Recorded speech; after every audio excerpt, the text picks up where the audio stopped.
Hey guys, this is John. I'm playing Nikator 65 in a 3+0 game on chess.com. It's another clock as a weapon video. I wasted a little bit of time there at the start because my recording software apparently was not starting. So let's try to make up for this here. Opponent's rating 2316. I'm going to take the center. Usually h6 will be played in these positions, but no, he's going to let me do this. Okay, so I can probably trade and then maybe angle for the e4 square. Okay, he takes with the knight. But yeah, this should afford me some good opportunities in the opening. Okay, he's really weak on this diagonal here, but I think I'm going to take and perhaps follow with knight e4 now. Attack the queen, hit c5. Okay, let's take. When he takes back, I'm going to have the option of, all right, so he doesn't even decide to take back. I'm looking at queen d6 here, queen d6, queen b7 perhaps, but that seems pretty good to me. Maybe he has some sort of knight f5 idea. I'm just going to take the pawn. Yeah, let's just get organized quickly here. Bishop d3, get ready to castle. Hope you guys are all doing well. I've played a lot of chess today. I played in the Twitch Boss Rivals, where we played against Komodo on 20 levels. My partner was Grandmaster Fidel Corrales. And we cleared up to level... Okay, gotta be careful here. Let's play a3. Just stop rook takes a2 business. We cleared through level 18. So we got to level 19. Couldn't beat level 19, but not a bad performance. Pretty fun event. Picked up a little bit of cash, too. All right, so I'm just trying to consolidate my extra pawn here.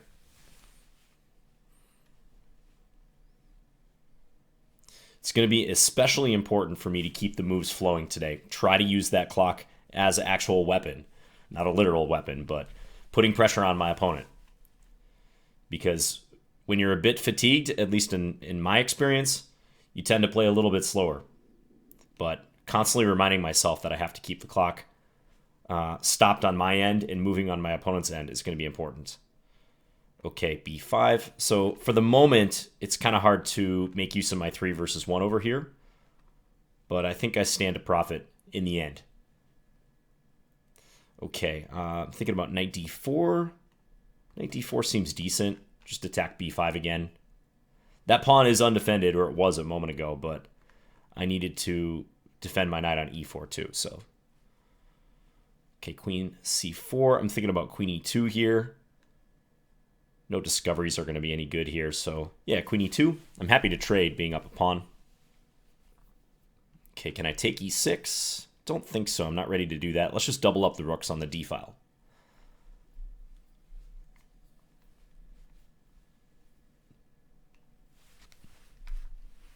Yeah, I streamed for about 5.5 hours today. It was a lengthy session. Okay, there. Can't take b5 still. Unfortunately... yeah, his knight coming into c4 is a little bit annoying. Okay, I'm going to go here and just see how he reacts.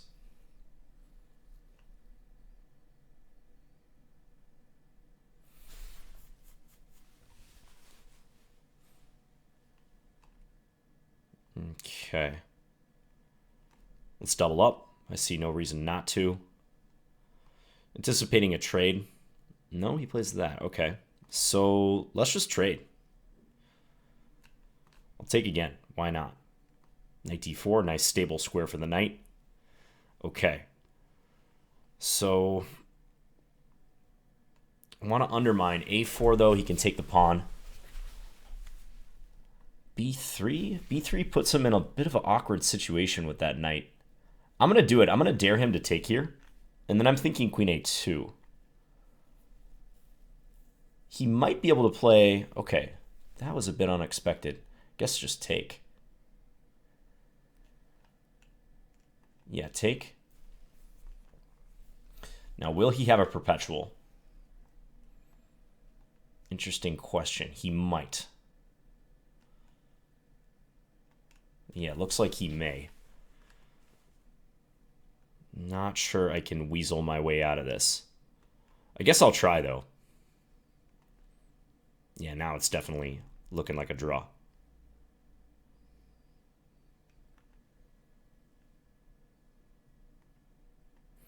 I'm just going to make sure to check there. Yep. Yeah, I can't really go there without allowing f5 mate, so I think I just got to be okay with a draw here. I'll offer him.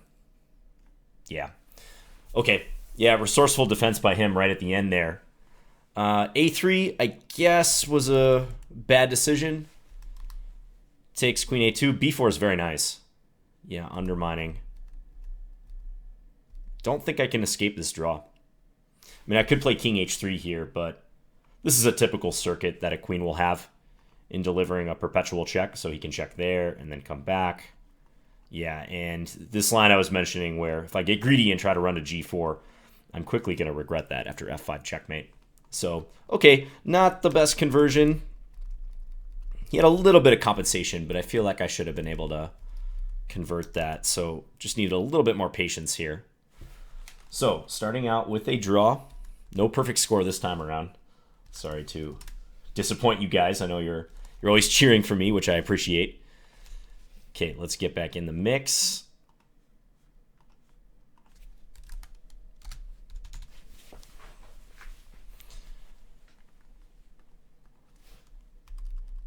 Yeah, he lost that pawn in the opening. I think he made a wise decision to castle, though, back here on move 11. Because if he didn't, I was going to get a knight d6 check, or maybe even queen d6, and I think it would have been unpleasant for him. Okay, let's play another Scandi here. I've been playing a lot of Scandi today. This is often what I was playing against Komodo.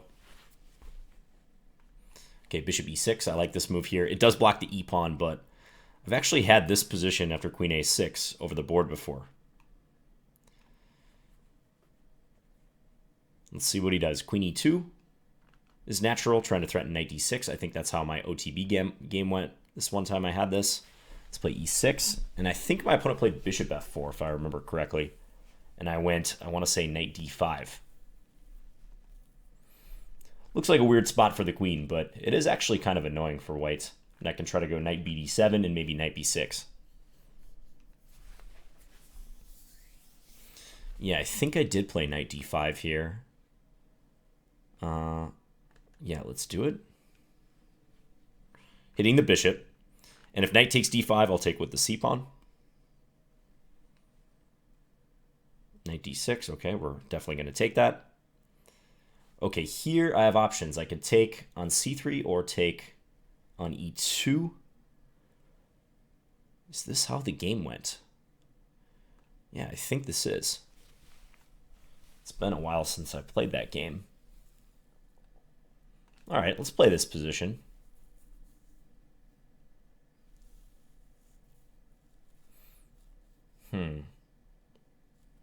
Okay, just going to develop this. And I suspect he's going to try to attack this pawn, but I am ready to castle if I want to defend it. He has a bishop that looks strong. It has influence on both diagonals, but I have a very compact position. Okay, b5, he might play a4. Don't think I like that. b6 would be normal. But I'm going to castle. Let's play that one. And maybe play rook here and try to go for e5, I'm thinking.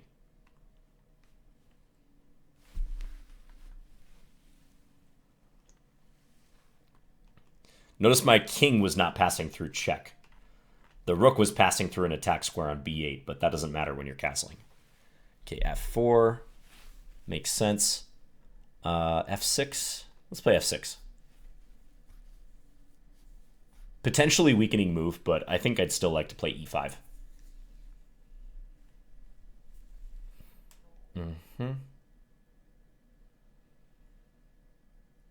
Could also play knight b6 now. Knight b6, bishop c5, knight d5 maybe? Interesting line. I think I like that a little bit better. I'm going to go for that. I might lose the a7 pawn, but... Okay, I also have knight c4 here. All right, but I'm going to stick with this one. Maybe if he takes a7, I check on e3, pick up c2, and then wheel back. Oh no, that pawn will be defended. Okay, can't do that. Still looks pretty decent, though.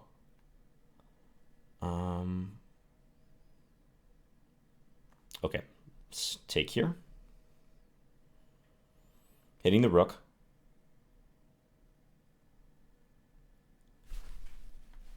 Yeah, I wish I would have done this with the king on e2, though. So that would have been a fork. But all right. Let's put that thought out of our mind and play the position. Okay, let's defend from here. Hold this. I'm going to break with e5. I need to get some counterplay here. b7 is my only true weakness in this position. Okay, that's a good move. Missed that one. Got to wheel back here. Still think I can scoop that pawn, though. If he takes, I have knight g6.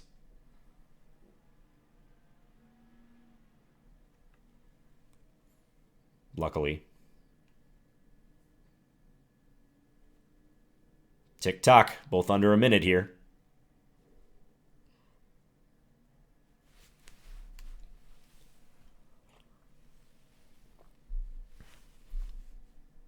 Okay, a6. A5, looking for a6. All right, well, let's take. Force him to a decision. Think about b5 if he plays a6, hitting his bishop. b6 maybe also playable. Volatile position. Okay, let's try it. Can maybe play bishop c5 here. It's probably good. Okay, he plays that instead. Let's take.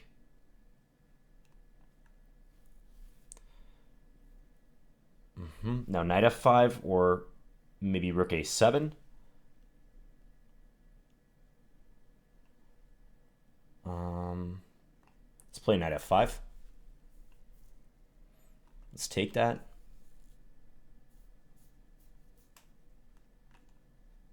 All right, I feel like I gotta take that.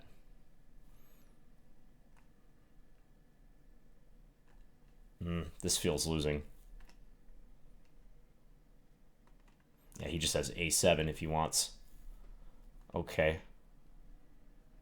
Yeah. I'm going to resign that. That was nicely played at the end. He fought through on the queen side pretty well there. Yeah, a5, a6 was hard to meet. Maybe I have to play something in order to be prepared for a6. So right here. That's tough, though. Yeah, I feel like this position's already bad for me. I think I missed my chance to play knight b6. I should have done it right here because I was comparing this line. Bishop c5, knight d5. And the threat of this makes this idea just that much stronger. Also threatening knight takes f4. Okay. So he outplayed me in our little mini match here, but maybe I'll get him for a third time. Let's just enter the pool again. 3 games to be played still.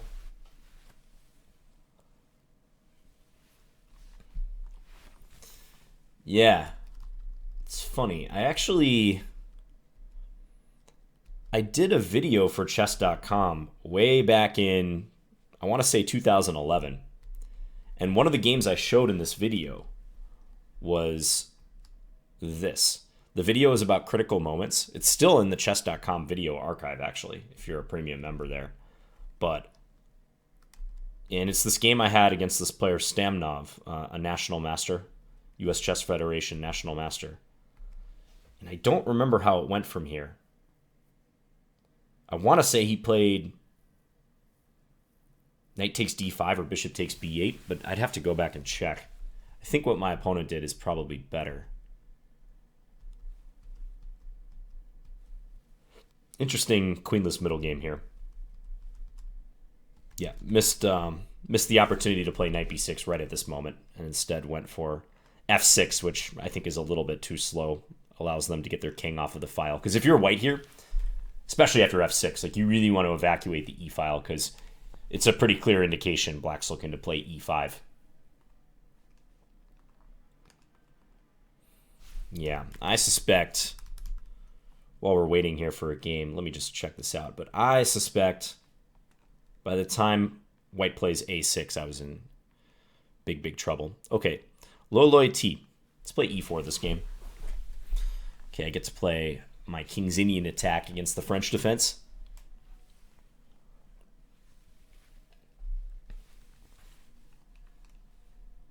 Okay, he switches it up. Yeah, you don't see c5 too often there via that move order, but every once in a while, I guess. Okay, I'm still going to play in King's Indian attack style. g3, bishop g2, castle, maybe c3, d4. It depends what black does. Okay, knight e7. I wish I had a knight I could put on d6 and smothered mate him.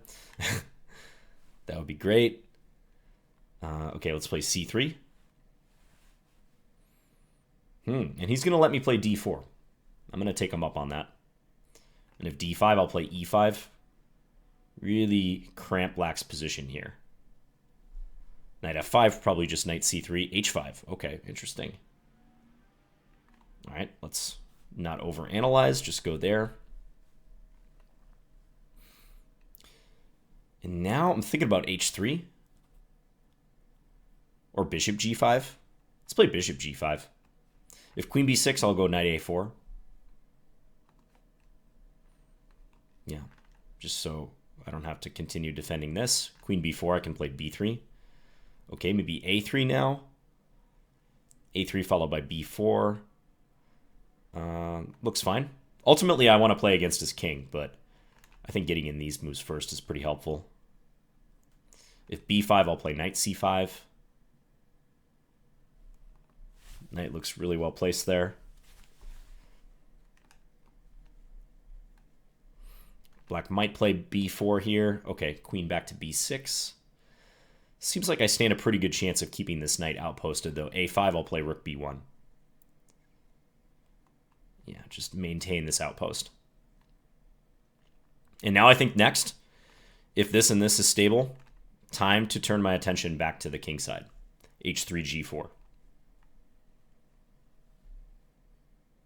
Oh, I can just take this, right? That just looks like a straight up blunder by black.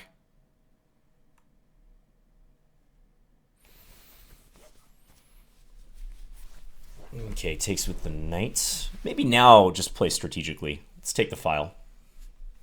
Up the exchange. And I could still do this, but okay, well. That went south in a hurry for him. After rook d8. Sometimes those blunders come in pairs or even trios. Yeah. So I think when I play c3, black should play d5 here. And for you Sicilian players, because this is a Sicilian via transposition, be aware of that if white's trying to play c3 and go d4. You know, in the most basic sense, they can try it on move 2 if it goes e4, c5, c3.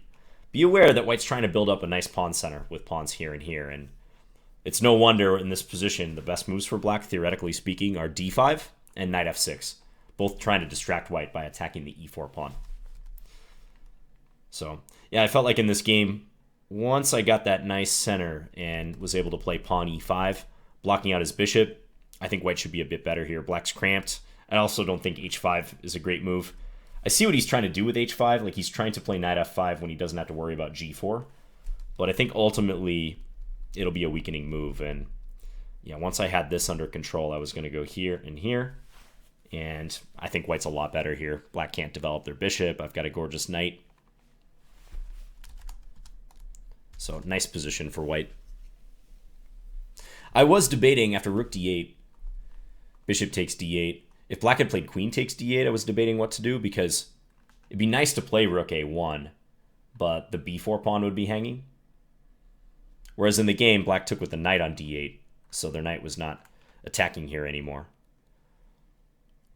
So had this position occurred, maybe I would play something like queen d3 to start, attack this pawn. I also need to keep d4 defended with both these knights aimed at that pawn. But yeah, this looks a little bit more tenacious. I could play h3 and try to go for g4 here, but it may weaken my dark squares. Like, let's say black plays bishop h6 against that, and I just go ahead and play g4, and we get a trade. Something like this happens. I probably wouldn't want this scenario where maybe black starts to work in on the dark squares around my king, gets something going against h2 or maybe f2 later. Although, even here, this is probably pretty good for white. Maybe I can do something creative, but I'd probably want to keep my pawns on dark squares just because I don't have a dark square bishop anymore. So I do happen to have a lot of pawns, all my pawns on dark squares, so that probably would be the way to play it. And look for trades of the major pieces. All right, so I do get another chance against this player. He plays c5. Well, let's take him up on the gauntlet here. And we'll play the main variation. Let's play knight c3. Yeah, good opponent here. Challenging player. Seems resourceful. Okay, bishop g5 in this position.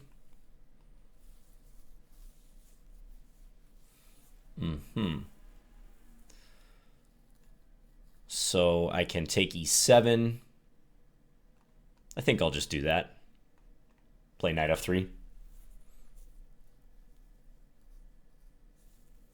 I have the two bishops. Black has played c5, which looks a little bit out of place here. The d5 square is weakened as a result. Doesn't look terrible for black, but I feel like I should be a tiny bit better without much risk.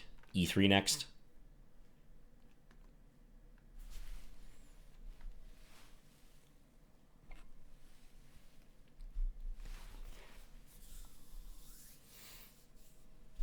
Okay, he's spending time. Is he going to chase me? Well, I think I'll invite him to play g5. Okay, I don't think much has changed. Let's just play e3. Wouldn't be surprised to see him go for d5 at some point. Okay, he's going to play there first. All right, let's just play bishop e2. And on bishop e6, maybe knight d2. Maybe I start maneuvering. Or c4. Could play c4. Could also play takes here. Queen takes, take d6, he takes b2, I take c5. I am up a pawn there. Let's do that. Just make him prove it. I will have isolated pawns here, but the onus is on black to get the pawn back, and I do have rook b1 on the way as well. Queen takes c5, defends c2 rather nicely.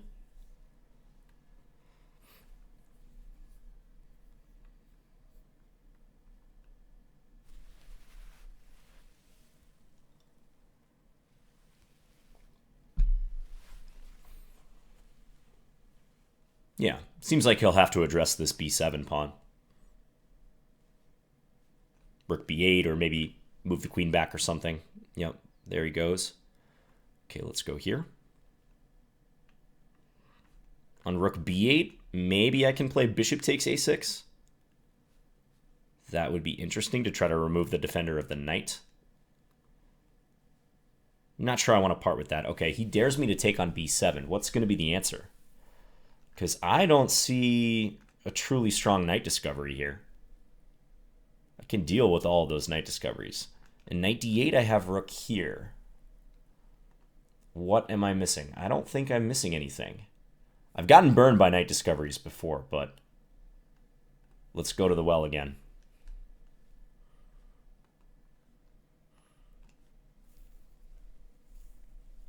Yeah, actually in the Pro Chess League, I missed a very similar move to knight d8 in a critical last round game. But this time I have rook c7 as a resource, so black's not winning the exchange back. So now I should be up 2 pawns, cruising. a6 is weak, d4 is a nice square for my knight.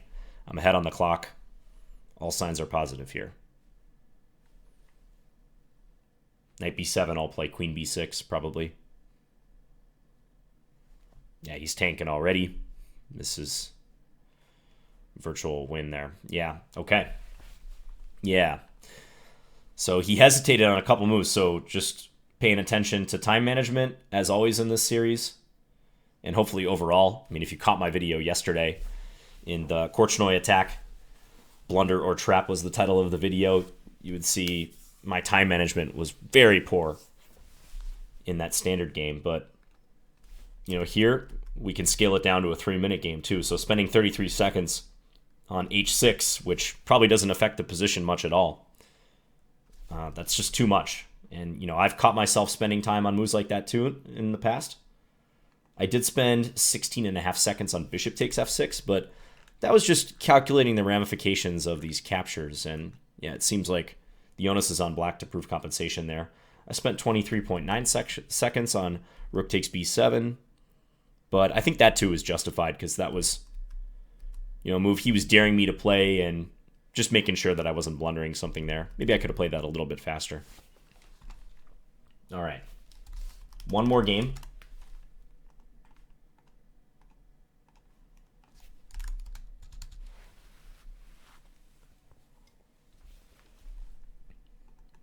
c5 on move 1 is not a move you see too often.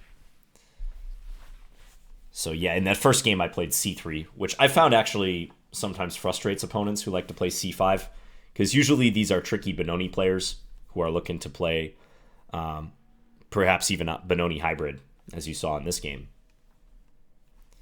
Okay, Andrei Chumachenko will be the last opponent, 2308. See if we get a Queen's Gambit or some sort of system opening like a London. The London is so popular, but no London. We're going with the Slav.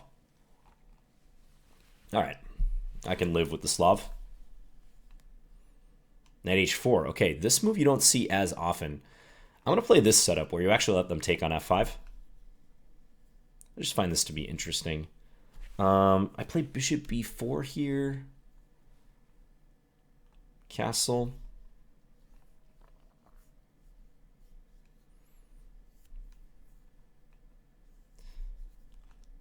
The b4 square is nice for the bishop in these positions because white's already played a4. Okay, let's just defend this guy. And let's play knight bd7. Pretty standard stuff. Queen e7. The queen is nicely placed here. He's going for an attacking continuation. Okay. Thinking about taking on c3, actually, and then playing queen e4. Although that seems a bit lame, I gotta admit.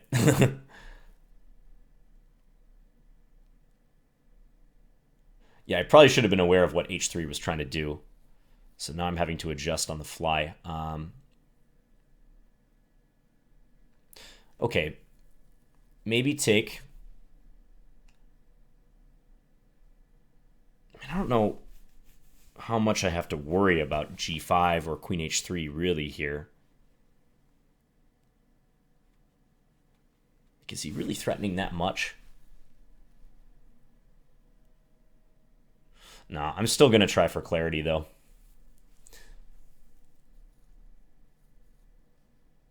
So I'm going to play queen e4 after this. There's also knight e4, but I think better to play this way.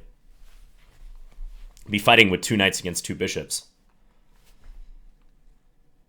But I just want to be able to play some quick moves. Okay, bishop takes f7 I don't think is working. Take, and I can run to e6. So let's try to use my knights to blockade now. Blockade in the center.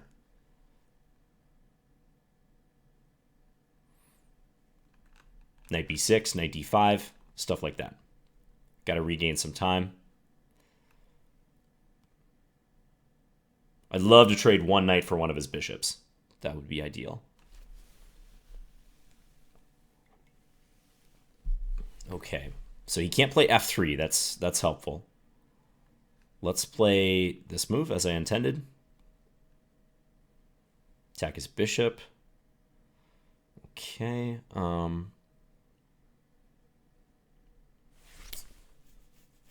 Knight d5. He might just take it. Okay, but I gotta do something. So let's play that. If he wants to take it, like maybe c2 is weak. Something I can claim. Okay, he doesn't take it. Interesting. Okay, let's play king g7. Looks like a helpful move. Yeah, he's getting ready to double. Now he can play f3. True. All right, but tricky position. I mean, my knights will give me counterplay here, I hope. He's going to transfer the bishop to e5. That's a really good idea. Probably have to prevent that. Anything I can do here? Yeah, I think I have to just straight up prevent that.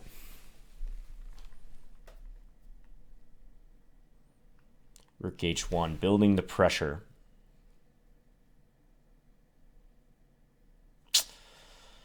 This is tough against the killer bees, the two bishops.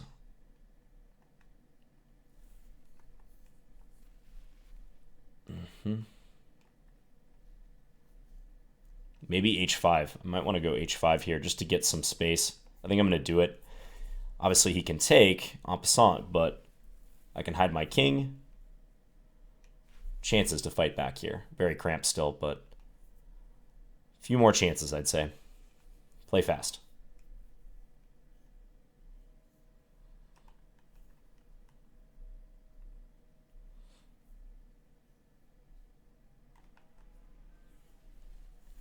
Okay, gonna try to maneuver.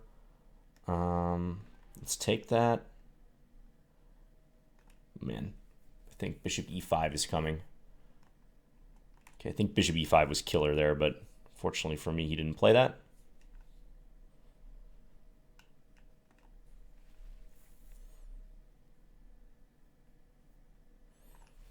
As bishop takes f6, but did not know what to do there. Man, this is looking rough.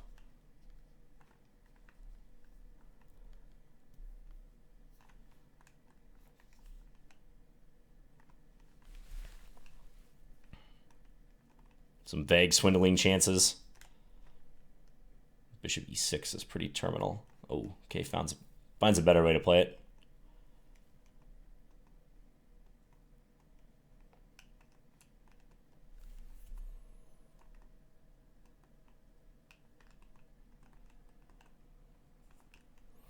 Okay, I'll play this out, I guess, but yeah, he outplayed me completely in that game. Total outplay. I salvaged the draw somewhat sheepishly here to end on 3 out of 5 for the session. Yeah, I think I didn't even consider what h3 was all about. I should probably have been aware that he was going to go for g4 and attack me. And what I did in the game might have been an overreaction to this. Yeah, trading on c3. I feel like I'm just setting myself up for quite a bit of misery here. It may not be a stretch to say that this position's already like winning for white. I mean, I think by the time he gets bishop d6 in, that was a very nice move. Bishop d6. Looking for bishop e5. My knights just don't have a lot of scope here. So I think the high water mark of my position was right around this point with the knight on d5. But even still, I don't like it. I missed something nice here. I see it right now. Why are these moves so hard to find in the moment, but easy to find after the fact? Check would have been very nice. Yeah, forking the king and the rook. And if takes, check, and then go pick up the bishop. And then I have an amazing position because the knight on d5 is super secure and I've just won a pawn. Oof. Yeah, you know, something looked a little off here tactically. It was funny because I looked at knight f4, takes, and then various discoveries, and I didn't think anyone was particularly good. Although even here, actually, I had knight c5. Also, the point, knight f4, white doesn't have to take the knight. They could play... it's a little bit tricky because here there's still this check.